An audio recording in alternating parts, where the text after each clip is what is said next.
el efecto invernadero es bueno, es positivo.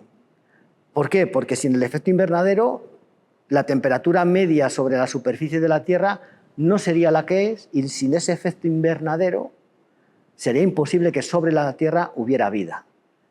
A lo mejor tenemos que hablar de un efecto invernadero que quizás sea un tanto desbocado.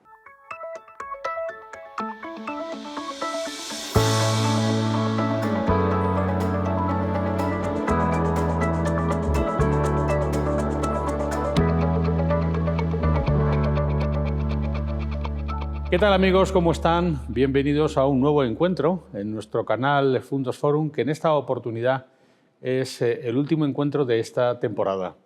Y lo hacemos además, como ustedes pueden comprobar, en un espacio espectacular que es el Museo de la Agua, en la capital palentina, en Palencia. Y lo vamos a hacer también con un palentino, con un científico, uno de nuestros novísimos de personas y profesionales que están dando la talla en distintos ámbitos de la actividad científica y universitaria y académica también de Castilla y León, y que nos acompaña hoy aquí José Francisco Sanz Requena. Y digo Sanz Requena porque quiero decir Fran. Buenas tardes, Fran. Hola, ¿qué tal, Ignacio? Bienvenido, José Francisco, que estudió física, esa es su formación primera académica en la Universidad de Valladolid, y se doctoró cum laude por esta misma universidad. Tiene una dilatada trayectoria docente en distintas universidades de Castilla y León, actualmente en la Universidad de Valladolid, donde es profesor e investigador del Departamento de Física Aplicada de esta universidad, pero sobre todo es un investigador del espacio, del universo. Tiene más de 50 publicaciones de calidad en revistas de calidad, esas que se verifican por pares en numerosas revistas mundiales, entre ellas Nature, y además ha trabajado en equipos que han hecho hallazgos, descubrimientos de los que luego podremos hablar. Pero sobre todo es un científico apasionado y muy didáctico, que es la clave del científico, que no sea alguien que se lo quede para sí, sino que te gusta siempre exponerlo y contarlo, ¿no? Sí, así es. Yo creo que el científico que se queda en su laboratorio, o el profesor igual, ¿no?, de la universidad, que se queda solamente en su aula y no lleva más allá, ¿no?, el conocimiento, los hallazgos o el avance, pues yo creo que es un científico que realmente no está muy comprometido, ¿no?, con la sociedad. Yo entiendo que el conocimiento es patrimonio de todos, y los científicos, investigadores, no solamente tenemos el deber, sino creo que también la obligación de llevar todo lo que nosotros encontramos a la sociedad. Fran es miembro del Grupo de Ciencias Planetarias del País Vasco y es investigador del Grupo de Investigación reconocido por el ERICA, que es espectroscopia, Román e infrarroja aplicada a la cosmogeoquímica y a la astrobiología. La cosa de los planetas, ¿no? Sí, bueno, en el Grupo de Ciencias Planetarias del País Vasco, sobre todo lo que hacemos es centrarnos en el estudio de atmósferas planetarias. O sea, la atmósfera es un elemento importante de los planetas, está muy relacionado, ¿verdad?, con primero con la opción, ¿no?, de que en un planeta tenga vida, y después la atmósfera de alguna forma nos condiciona a todos en nuestra vida diaria. Estamos pendientes de que llueva y que tantísima falta hace, ¿no? El conocimiento de las atmósferas planetarias después nos ayuda a mejorar los modelos meteorológicos y climatológicos aquí en la Tierra. Entonces yo creo que es un campo realmente importante de lo que es la ciencia, y un campo importante dentro de lo que es la planetología, ¿no? Y la colaboración con el grupo ERICA, o sea, lo que hacemos es trabajar con un tipo de espectro que se llama espectro Raman, que está muy involucrado en las últimas misiones a Marte, en la Mars 2020 y en un futuro en la ExoMars. Y utilizar esta técnica a la hora de analizar distintos materiales que se recogen de la superficie de Marte, pues de alguna forma nos ayuda a comprender mejor cómo ha ido evolucionando el planeta, la existencia de agua sobre la superficie del planeta, que siempre decimos que es verdad que el agua encontrar agua en un planeta no quiere decir que obligatoriamente encontremos vida, pero sí que es verdad que está muy relacionado, porque el agua es lo que llamamos un disolvente universal, y está involucrado dentro de un montón de reacciones químicas que tienen que ver con la vida, y evidentemente, tal y como conocemos hoy la vida, sin agua sería imposible. Por ejemplo, la investigación en los exoplanetas podría ayudarnos a intentar encontrar nuevas formas de vida. La investigación en los planetas, como por ejemplo en el caso de Marte, nos puede ayudar a interpretar mejor la vida en la Tierra. En general, la investigación del universo nos da claves para interpretar mejor nuestra cotidianidad. Por ahí van los tiros de la necesidad de seguir perseverando en este tipo de conocimientos científicos, mejorar Claro, nuestra vida aquí mirándolo de fuera. Hombre, encontrar el motivo o la causa de por qué aparece la vida, yo creo que es el objetivo principal, no solamente de la física, sino de la química, la biología, ¿no? Entonces, claro, habría que definir un poco qué es la vida, ¿no? Lo cual, aunque parezca una bobada, no es nada sencillo, ¿no?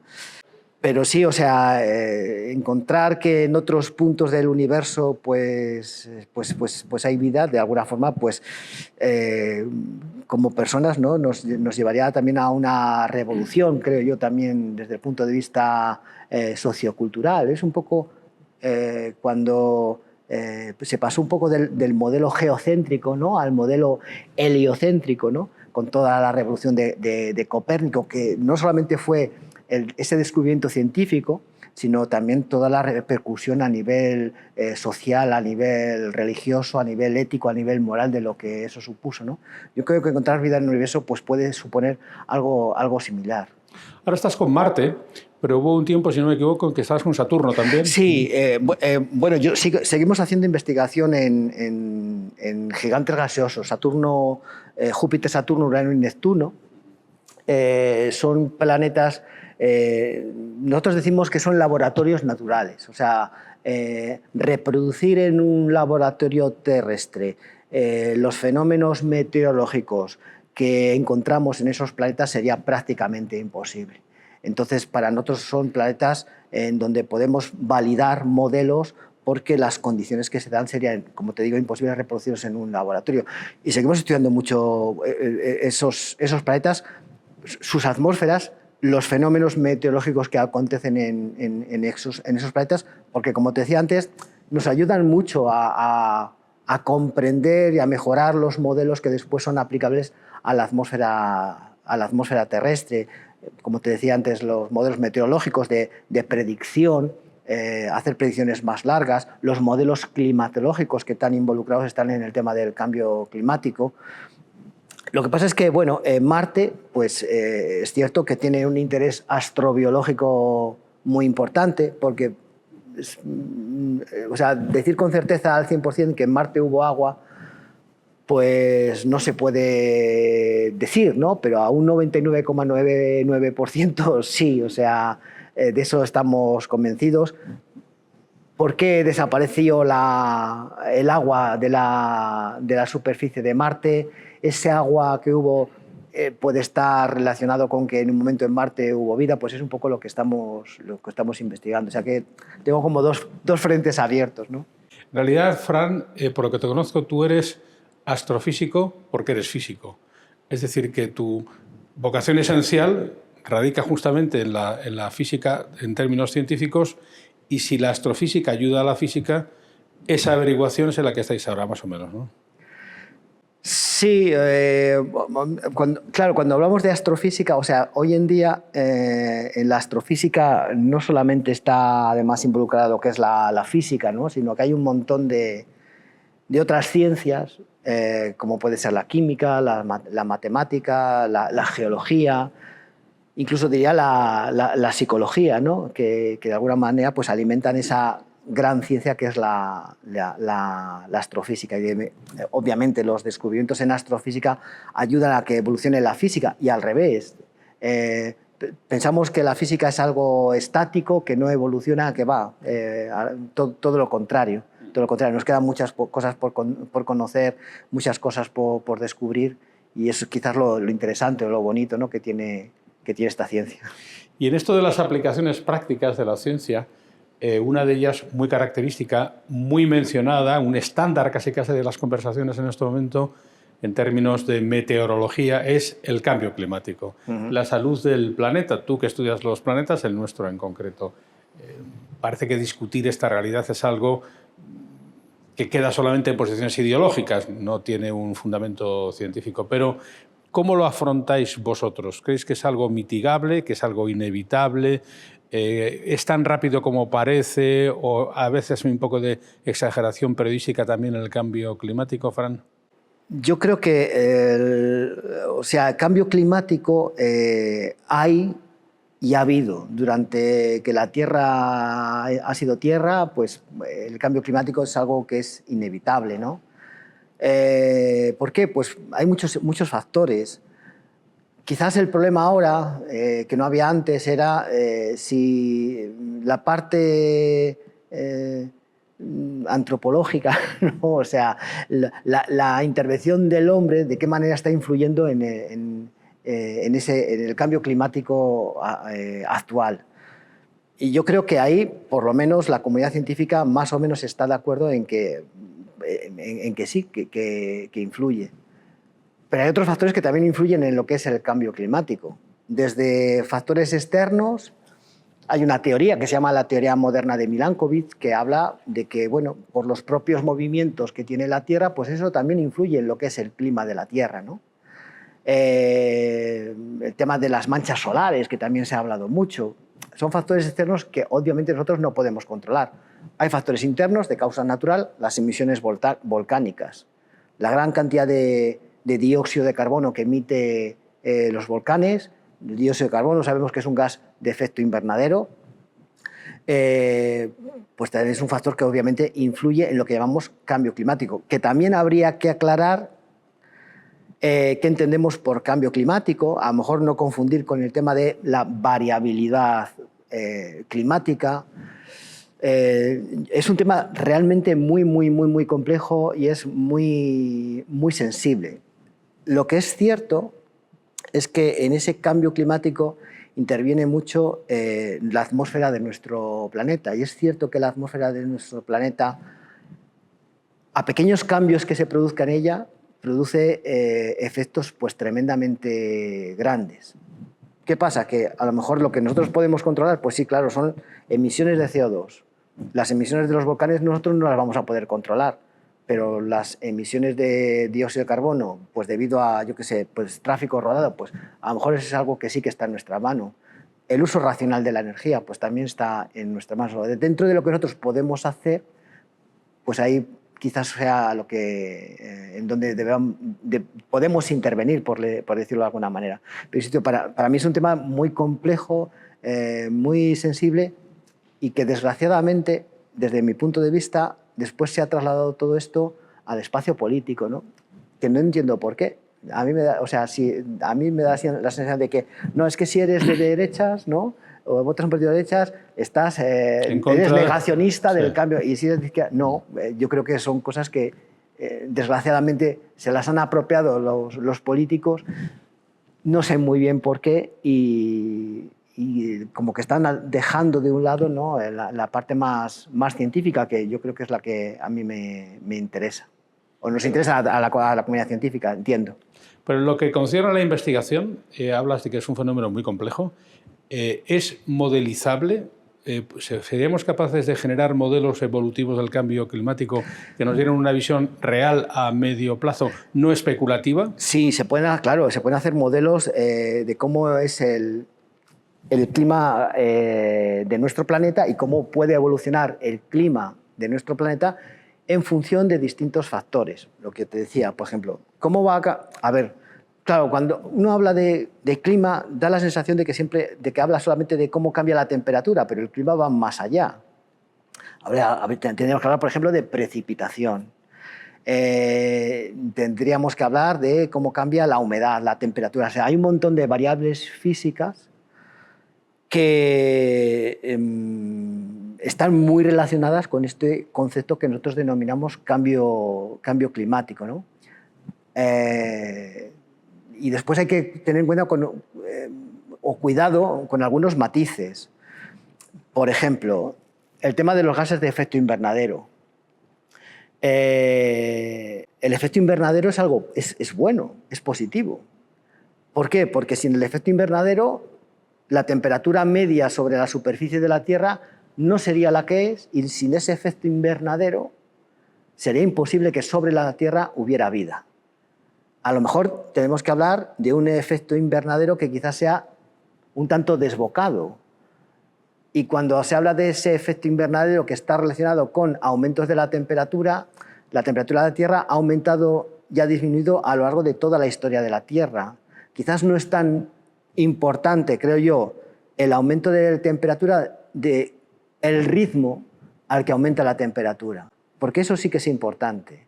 Si la temperatura aumenta a un ritmo, o sea, no es lo mismo que la temperatura aumente 1 grado de media en 100 años que aumente 1 grado de media en 30 años. Los ecosistemas no les va a dar tiempo a adaptarse a esas variaciones de temperatura y es quizás ahí donde viene realmente el problema. Yo entiendo que después todo esto se manipula, se habla de aumentos de la temperatura, pero yo creo que hace falta también una pequeña documentación científica, o por lo menos entiendo que los políticos se deberían asesorar mejor ante estos aspectos. Por eso es muy importante que hablemos con los científicos, que tienen datos cuyos datos a su vez provienen de fuentes verificables y que si hacen modelos los hacen con criterios verificables también. Es decir, que no es pura especulación. Es verdad, por ejemplo, que si de repente ocurre algo tan sobrevenido como una guerra en Ucrania, producto de una invasión rusa, y los alemanes tienen que empezar a quemar carbón porque no tienen gas, y lo contrario sería que la economía se hundiera, pues esto se justificaría, obviamente. Pero en términos generales, por ejemplo, cuando se dice que cada vez llueve menos, ¿a ti eso qué te suena? Había que irse, por ejemplo, a los registros de lluvias entre el año 1990 y 1995. Curiosamente, ese periodo, por ejemplo, fue mucho más seco que en el que estamos ahora. Entonces, para poder hablar o achacar a esa disminución de lluvia al cambio climático, o sea, yo no lo veo tan sencillo llegar a esa demostración. Decir que este verano es mucho más o va a ser mucho más caluroso que el año pasado es algo que está relacionado con el cambio climático. Pues yo no lo veo demasiado claro. O sea, para poder hablar de cambio climático necesitaríamos, entiendo yo, ¿no?, como científico, datos durante muchos años, ver cómo van evolucionando esos datos, una variable meteorológica, la temperatura, por ejemplo, cómo va cambiando esa temperatura, cómo se comporta esa evolución respecto a un nivel de referencia, y ver si esa evolución discrepa mucho respecto de ese nivel de referencia de forma continuada. Entonces sí que podemos hablar de que esos cambios de temperatura están asociados a ese cambio climático. Pero yo digo que es algo, o sea, muy demasiado manipulable, entiendo yo, como para tomarlo tan a la ligera. Lo que pasa es que después eso, la información que nos llega, pasa que el cambio climático es algo muy atractivo, ¿no? Y es como muy espectacular y llama mucho la atención, y a los medios de comunicación les cuesta mucho, pero yo creo que falta un poco de base, falta un poco de información para poder explicarlo bien, atajar bien el problema, comprenderlo bien. No es fácil. Claro, yo me imagino a Fran Requena que de repente encuentra en sus investigaciones una noche agua en Plutón. Para ti sería el evento del Nobel. Y sin embargo, la gran paradoja reside en que nosotros tenemos o vivimos en un planeta cuyo 80% es agua. Sí. Y tenemos un problema de agua. Esta es una paradoja que no concierne a la ciencia, sino que concierne a la civilización. Es decir, como seres humanos, como seres vivos, somos incapaces de disponer de un recurso que nos sobra. ¿Tú crees que en esta materia estamos haciendo lo suficiente en el aprovechamiento y en el reuso o en la desalinización del agua, etcétera? ¿Ahí hay margen de maniobra industrial? Pues no sabría decirte bien, porque ahí tampoco tengo un criterio claro. Yo entiendo que es verdad que a mí me pasa un poco igual que con la energía, ¿no? Que, yo creo que todo pasa por hacer un uso racional de las cosas. Yo a los alumnos muchas veces en clase les digo, ¿me podéis decir cuál es la energía que menos contamina? La eólica, la solar fotovoltaica. Digo, no, la energía que menos contamina es la que no se usa, ¿no? Y es que es verdad, ¿no? Con el tema del agua creo que ocurre un poco lo mismo. A lo mejor es que también deberíamos hacer un uso más racional del agua para no tener tanto problema con el agua. El tema de las... del agua del mar, hacerla potable, pues tecnológicamente es muy complicado. También hay que hacer balance en un poco que el quitar esa sal al agua no es fácil, supone también un aporte energético. El problema del medio ambiente, o sea, cualquier acción que hagas, entiendo yo que siempre va a afectar a lo que es el medio ambiente, porque es que es intrínseco al propio medio ambiente, ¿no? Hay una condición punitiva hacia nosotros mismos, que es como lo que hacemos mal, y luego hay una condición que me parece más lesiva, que es no hacer hincapié en lo que no hacemos. Y entre otras cosas no hacemos, fijarnos en esto, que esto me permite, que es otro tema que quería hablar contigo y no quiero pasar por alto justo en este momento, hablar un poco de la investigación científica en España y su aplicativa a la industria. En un informe que he leído, de las siguientes 5 circunstancias, Fran, a ver cuál es la que te parece más sustancial. En España faltaría financiación para la investigación, hay una aparente fuga de cerebros, un sistema de investigación muy burocrático, falta de colaboración internacional e incluso una cierta falta de compromiso público. De estas 5 cosas, ¿qué te parece la más sustancial? Esos 5 carencias. Yo te firmo todas las que has dicho. Todas. A mí me parece que todas son... si me dices cuál pone el primero, no sabría. La financiación, por ejemplo, no hay financiación. Muy poca. O sea... el otro día hablaba con el rector de la Universidad de Valladolid y me decía, ay, Fran, es que gestionar la miseria es muy duro. Y es verdad que andamos siempre desde el punto de vista económico muy poco. Mira, por ejemplo, ahora en el mes de julio del 11, 12 y 13 de julio vamos a hacer un congreso de ciencias planetarias en la Universidad de Valladolid, que lo estamos organizando otro compañero y yo. Los dos somos miembros del grupo que has comentado antes, ERICA, y no sabes lo que nos está costando conseguir fondos para juntar a una comunidad de científicos a nivel nacional e internacional, porque también nos vienen compañeros de Portugal, nos vienen compañeros del Reino Unido, nos vienen compañeros de Italia, de Alemania. Es horroroso. O sea, tienes que luchar contra, no solamente conseguir fondos, sino después todos los trámites burocráticos por los que hay que pasar para poder, por ejemplo, hacer una factura a una empresa. Además, es curioso, ¿no? Que la empresa te quiere dar dinero, le tienes que hacer una factura, pero después son todo pegas para hacerle facturas no sé. Es una lucha que a veces pienso que si dedicásemos ese tiempo a realmente hacer ciencia, avanzaríamos, bueno. Es curioso porque el año pasado se promulgó una ley de la ciencia, una de la investigación, una de cuyas visiones era evitar la burocracia de tantas justificaciones, tanto papeleo, cuando un científico a veces hasta justificar con tickets de 10 euros lo que estabas haciendo. Y sin embargo no parece que ese defecto burocrático se haya corregido, ¿verdad? No, además nosotros, por ejemplo, que cuando conseguimos financiación o sea, hasta cierto punto lo entiendo, ¿no?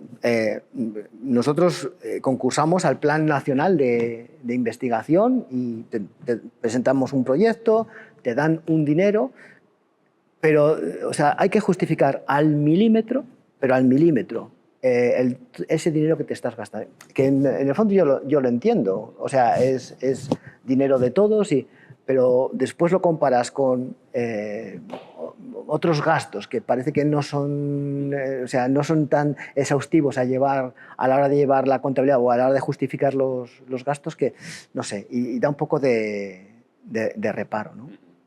Porque en el trasfondo de todo esto estaría la universidad, el modelo de la universidad en España, hasta qué punto la mejor versión de nuestra universidad es también investigadora y no solo docente, y en qué medida los profesores universitarios tenéis disponibilidad o capacidad de desarrollar vuestra propia carrera en el seno de la universidad sin que tenga que ser paralela a otro tipo de actividad. ¿Qué se podría, tú que estás muy en contacto con universidades internacionales, reformar en la Universidad Española, tú como científico, para optimizarla? Nosotros, o sea, en la universidad, nosotros somos lo que llamamos los PDI, ¿no? El personal docente e investigador. Y en España, pues, no sé si por una cuestión de tradición, tú tienes que hacer las dos cosas, dar tus clases y además tienes que investigar. Y sí que es verdad que en otras universidades hay profesores que dicen, no, yo no quiero ser docente, yo quiero investigar, pero ahora la investigación que yo hago la aporto a la universidad, doy muestras de que hago esa investigación, de que hago buena investigación, y eso además tiene una trascendencia a lo que es la sociedad. A lo mejor aquí, en España, también tendríamos que tomar, que yo creo que últimamente se está intentando hacer, ¿no? O sea, personal universitario. A mí me interesa mejor dar clase y no quiero tanto investigar, pero hay profesores que a lo mejor les gusta más investigar que dar clase, ¿no? Y eso de alguna forma yo creo que facilitaría de alguna manera también pues eso, que la universidad en España subiera más desde el punto de vista investigador. Nosotros actualmente tenemos que cumplir con una docencia. Yo, como docente universitario, yo reconozco que yo tengo mucha vocación, me gusta mucho la docencia, pero también me gusta la investigación, y a veces las horas de clase que tienes pues, no te impiden desarrollar esa tarea investigadora, y esa tarea investigadora pues, la tienes que trasladar a lo mejor al fin de semana o a la noche. Entonces, yo creo que ahí la universidad, que yo creo que lo está haciendo o intentando hacer mejor cada vez, todavía estamos un poco lejos de lo que puede ser pues una universidad en el extranjero. No te voy a decir, algunas de Estados Unidos. Yo tengo compañeros en la universidad en Oxford pues, que lo que hacen es eso, investigar. Por lo tanto, estamos ante un problema de definición de modelo. Quizás una universidad heredada de siglos anteriores, que consiste justamente en la formación, pero que no se ha implicado con las tendencias de las universidades internacionales de dotar a la propia universidad de conocimientos propios, de sus propias patentes, de sus propios departamentos creativos, que luego a su vez se vierten sobre los propios alumnos, porque lo que se investiga en la universidad, para la universidad debería vuelve. Ser así, debería ser así. Debería ser. Hombre, yo tengo muy claro que la universidad, o sea, tiene dos vertientes. Formar a los chicos para que después pues, salgan buenos profesionales, y otra es la de transferir conocimiento. Pero claro, para transferir conocimiento primero lo tienes que crear. Y la creación de ese conocimiento implica que necesitas tiempo, pero ese tiempo no está muy claro cómo sacarlo. Y ese es uno de los problemas que entiendo yo que tenemos actualmente. Estamos en julio, estamos en verano, Fran, y habrá todavía algunos chicos que estén con la disyuntiva, con el dilema de qué voy a hacer, qué voy a estudiar. Estamos asistiendo, por ejemplo, al fenómeno de que se están produciendo listas de espera en formación profesional, porque de repente, pues, y es una buena noticia, parece que esta faceta de la enseñanza ha adquirido la notoriedad suficiente y la conciencia de que hacen falta profesionales para trabajar de esa área, y se están creando. Pero, sin embargo, esto que ha ocurrido así quizá no le esté pasando tanto a las áreas científicas o de la universidad. Y en concreto, si un chico quisiera ser, como tú, investigador en el futuro en áreas tan especializadas, ¿tú qué le recomendarías? ¿Que se quedara en España? ¿Que si no, que se fuera? ¿Que lo dejara y que se dedicara, fuera futbolista? ¿Se puede llegar a ser con cierta facilidad Fran Requena en este momento en una tierra como Castilla? Bueno, yo de pequeño quería ser dos cosas: o pistolero o futbolista. de esas cosas. Pues, o sea, al final no fuiste nada, lo que querías ser. No. Entonces, yo a los chicos, yo creo que la universidad en España, la formación universitaria en España es muy buena. Y yo creo que España tiene la grandísima suerte de tener unos profesionales excelentes. De eso no me cabe ninguna duda. El problema es que después, a la hora de incorporarse al mundo laboral, la cosa no es tan sencilla. Y muy probablemente, una vez que tú termines aquí, tengas que ir a completar tus estudios a otro sitio. Hacer el doctorado, hacer un máster.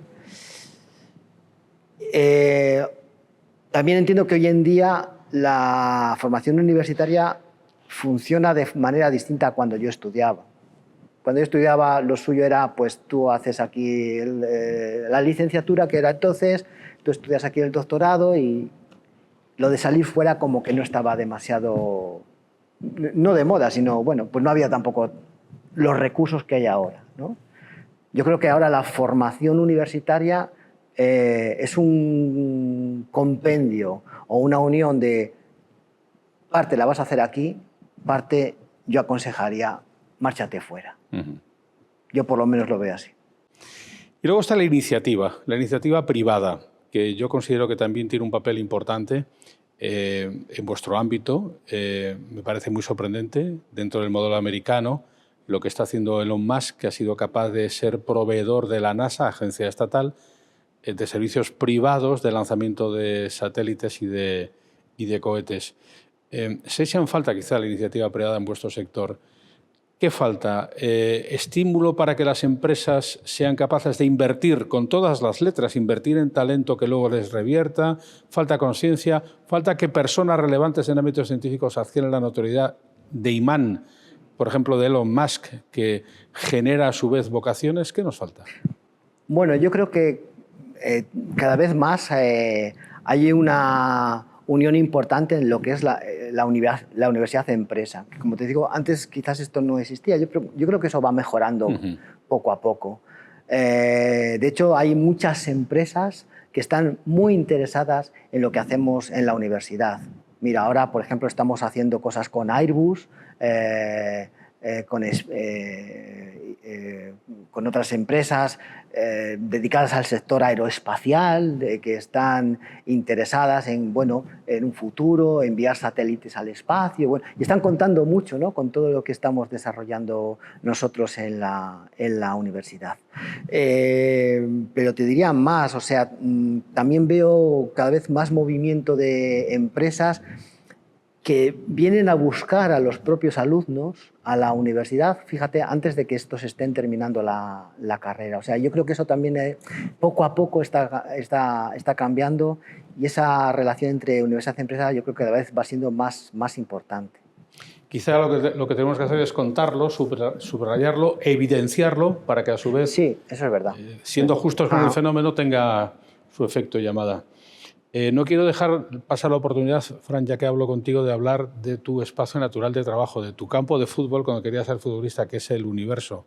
Leí una frase de Carl Sagan que decía que el universo es un lugar no amistoso, inamistoso, vacío, frío e indiferente. Y añadió, la única forma de sobrevivir es comprenderlo y adaptarse a él.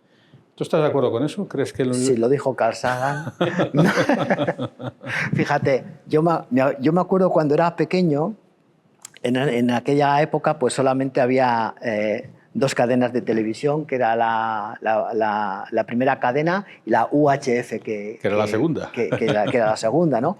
Entonces, además es curioso que nunca un fenómeno científico, porque UHF es la longitud de onda, sí, adquirió una notoriedad tan popular. Pone el UHF. Sí, era como si dijéramos, ¿qué te digo yo? Pone el logaritmo neperiano.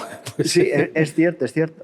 Pues fíjate, yo me acuerdo que echaban la serie Cosmos los domingos, ¿no?, en la primera cadena, y estábamos jugando al fútbol precisamente en el barrio, y era empezar la serie Cosmos y dejábamos el balón y nos íbamos a ver. Pues no es verdad que quisieras ser futbolista, tú querías ser ya. Es que a mí Carl Sagan me marcó muchísimo, pero mucho. Y esta versión de la investigación que da como que conozcamos al enemigo para saber convivir con él. Sí, pero es verdad que Carl Sagan, en lo que ha comentado, pues es verdad que el espacio es un mundo inhóspito. Nosotros, seres humanos, estamos fabricados o hechos para sobrevivir en un planeta que también es un tanto inhóspito. O sea, hace poco me preguntaba en una charla de la Universidad de la Experiencia, decía, ¿y cuál es el peor contaminante que existe en la atmósfera? Y yo decía, el oxígeno. ¿Cómo el oxígeno? Digo, sí, pero a ver, no estamos siempre hablando de cremas antioxidantes y tal, ¿por qué? Porque el oxígeno nos oxida y bueno, pues por eso envejecemos también. Entonces, sin embargo, es evidentemente que es fundamental para la vida, pero no dejamos de vivir en un planeta inhóspito. Pasa que el ser humano pues, se ha adaptado de tal manera a ser capaz de vivir en un planeta que pues es cierto. ¿Y cómo han sido esos momentos? Me gustaría que me relataras alguno en que tú estás delante de la pantalla del ordenador, que es donde creo que veis las cosas en realidad, no por el agujerito del telescopio, y encuentras eso, ese momento, el momento de eureka. ¿Cómo es? Bueno, lo que pasa es que el momento de eureka difiere un tanto, ¿no?, de cómo era antes. ¿Por qué? Porque ahora los investigadores trabajamos mucho en grupo. Quizás antes el investigador era más tipo Galileo Galilei, sí, ¿no? Era más individual. Entonces, para llegar a ese momento eureka hace falta mucho tiempo, muchos cálculos, mucha observación, pero sí que ha habido momentos en los cuales pues, los logros científicos han sido importantes. Yo recuerdo en el 2011 cuando apareció la última gran tormenta blanca en la atmósfera de Saturno, que para nosotros fue algo que realmente no lo esperábamos por las periodicidades que ha habido sobre esos fenómenos físicos en la atmósfera del planeta. Bueno, las últimas imágenes del telescopio espacial James Webb nos está dando una visión del universo preciosa, o sea, algunas cosas que ni sospechábamos, no sé, localizar en esos puntos del espacio donde están naciendo las estrellas. Ahora van a sacar imágenes de Saturno. Tenemos unas imágenes de James Webb de Júpiter en infrarrojo que son realmente alucinantes, o sea, fenómenos meteorológicos que pensábamos que eran de otra manera, o sea, tenemos muchos momentos de eso. Lo que pasa es que no es tan sencillo como estar mirando por el ocular del telescopio o estar mirando a la pantalla. Tiene su proceso hasta llegar a esa expresión de eureka. Fíjate, yo creo que para los espectadores de esta charla tan espectacularmente agradable, al menos para mí con Fran Requena, una de las conclusiones que tenemos que sacar es que, por ejemplo, en asuntos como los que tú mencionas, imágenes espectaculares, a la gente le gustan mucho y son muy llamativas, pero hay algo que no acabamos de valorar o de apreciar o de aplicar de los científicos, que es vuestro método, vuestra forma de abordar el trabajo, siempre con constancia de datos, de evidencia, constatables, verificables, corroborables. Vivimos en la sociedad en la que uno ve una cosa y se cree que es como aparece. Y esa falta de evidencias llevada a otras materias, digamos, por ejemplo, la economía, la propia sociología, la propia política, que no contar. Imagínate que en economía, en lugar de por apariencias, nos moviéramos por certezas reales, de datos corroborables que marcan las tendencias. La gente dice, va a venir una crisis, y luego va y no viene. ¿Por qué? Porque no aplicamos el método científico en las cosas de la vida, ¿verdad? Es verdad, es verdad. O sea, toda cosa que lleve delante la palabra ciencia, en teoría, debería estar basada en el método científico. Claro. Desgraciadamente hay cosas que llevan la palabra ciencia delante y no están basadas en el método científico. No voy a decir cuáles, sí. Pero, o sea, todo lo que se aprecie como ciencia, en mi opinión, debería ser así. Debería ser así. Pues esta, digamos que es la enseñanza con la que yo quisiera terminar esta charla, y es que todos deberíamos ser un poco científicos en nuestra vida, en la medida en que la perseverancia en la consecución de un objetivo con un método concreto y corroborable, y sobre todo, antes lo ha dicho Fran, compartible con los demás, es decir, que por lo tanto sea producto de un trabajo en equipo, seguramente que evitaría efectos perversos de cosas que tenemos en nuestra vida diaria y cotidiana. Pues Fran, ha sido un placer encontrarme con un novísimo en nuestro ciclo novísimos con el que cerrar nuestra temporada de este año y animar a que otros que como tú, en lugar de pistoleros o futbolistas, optar por ser científicos, no os vayáis fuera de Castilla y León, sino que podáis continuar aquí. Eso sería muy importante. Pues sí, desde luego, claro que sí. El placer ha sido mío y me lo he pasado muy bien en la charla. Pues muchísimas gracias a José Francisco Sanz Requena y a ustedes también por habernos acompañado en este que es nuestro último encuentro por esta temporada en nuestro canal Fundos Forum. A poco que sepamos aprovechar algunas de las experiencias que como Fran nos cuentan, yo creo que habrá sido de utilidad. Gracias y hasta una próxima oportunidad aquí en nuestro canal Fundos Forum.